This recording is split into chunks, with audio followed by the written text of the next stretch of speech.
Okay, so if you're like me, you're probably tired of hearing about this Jason Aldeans video where the left is claiming that this location shot was a racist location because it indicates bad things that happened to a particular black man back in the day. And how could anybody possibly do that at all without being considered a racist unless you are Hannah Montana?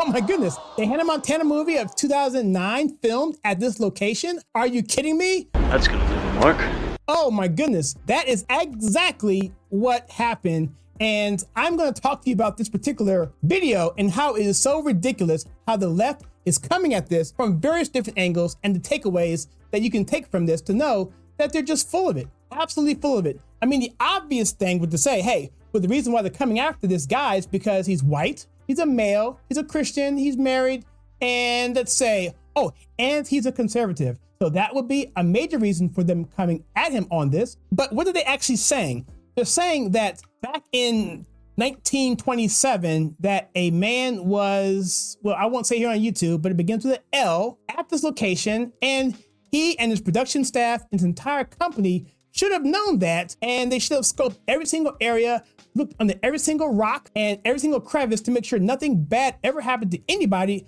of any substantial victim class. That is, it's very important. It must be a victim class. It can't just be anybody. It can't just be some old white guy. It must be a victim class.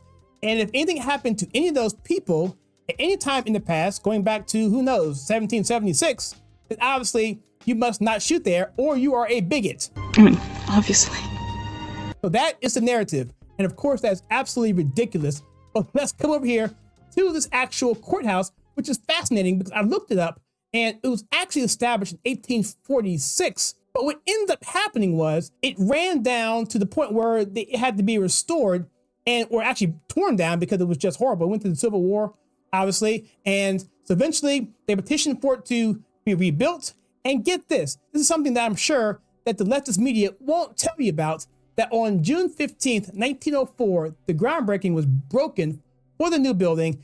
The cornerstone was set a few months later on October 8th by Dick Porter, a black man who made it to be over 120 years of age. He was a former slave. He worked on two previous courthouses, 1808 and 1846. Now, as a free man, he was selected to lay the first trowel of mortar on the cornerstone. The new courthouse you saw there was in 1906. And of course, I had to go to a Hannah Montana fan site to find out this information, not that information per se, but just the fact that this actually was filmed at this courthouse, Maury County Courthouse, which stands proudly in the middle of town. In the movie, Molly Hannah runs through the revolving doors, which you saw a second there ago, of the courthouse on her way to and from her date with Travis. While it looks like the revolving doors were just a prop, they weren't. It was the real courthouse, and still a beautiful building with French doors and towering architecture. So obviously this whole thing is a red herring. It's a nothing burger. It's a rejection. It's the left grasping at straws at best to try and come up with something to come against this particularly evil video. I can't believe we're doing this. It's a white guy and he's wearing a cowboy hat and he's wearing black and he's at night and he's in front of this building and did all this stuff. Well, Hannah Montana's fine, of course, and that's perfectly legitimate. But we can't have that. So they make up this story about this incident that happened in 1927. You know, as bad as it is, but again, like I said before, are they supposed to go back in the annals of history and look at every single thing?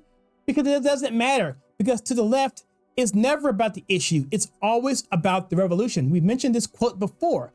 That is their mantra, to push forth their agenda. They don't care what it is. They don't care how hypocritical it is. They don't care how obviously dumb it is. They do not care. As long as they can say their little stuff and get us to react in the opposite way, obviously they feel that they have the power. Now, Jason and his wife have pushed back, and so far they have said, you know what? We are not going to back down on this. I mean, Jason did put forth a statement, pretty lengthy statement, where he said this, but I mean, he's just clarifying. And the feedback that I got recently from the reaction video that we did, and you can check that out right here below, I'll leave a link to that, is fantastic. People get it. People are tired of being played for a fool, just making stuff up. But yet, you look at that, then you look at other things like WAP and other songs that are on the radio, where your kids can listen to them, where they're talking about all kinds of violence, and they don't care about that, because if it's a hip hop narrative or if it's some kind of black on black crime, somehow that's totally acceptable. They can have all kinds of horrible things talked about in songs. I'm going to do this to you. I'm going to do that to you. I've done this to you. I've done that to you. And those kind of acts of violence are typically things that are being done to somebody, or things that have been done or been bragged about by the rapper who has done them. In contrast, Aldean's song is about self-defense. And we see now how the left doesn't like when we talk about defending ourselves, our homes, and our families. I challenge you to go look at a founding father named Jason Aldeans. He had a thesis called "A Man's House is His Castle." And according to John Adams, that was the main reason why the Revolutionary War started.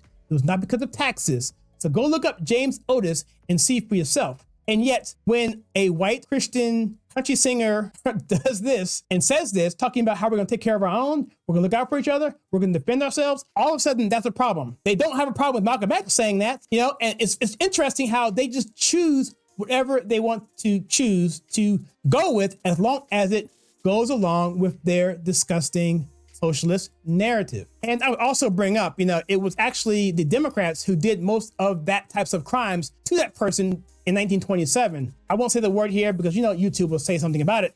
However, but that form of crime that was committed on that black person that Jason Aldeans is being accused of advocating, that type of crime was committed by Democrats all throughout the South. Go look at it for yourself. They did that. They own KKK and all that. They were responsible for those types of dealings, but they won't speak on that. They won't speak on Woodrow Wilson, who also helped bring back the KKK after a Republican president, Ulysses S. Grant, put them to pretty much an end. He pretty much ended the Klan, but Woodrow Wilson, only a few years later, brought them back by showing a film, Birth of a Nation, inside the White House. There is such a dichotomy here in terms of what is acceptable and what's not, and I'm here to call them out. Let me know what your thoughts are on this video.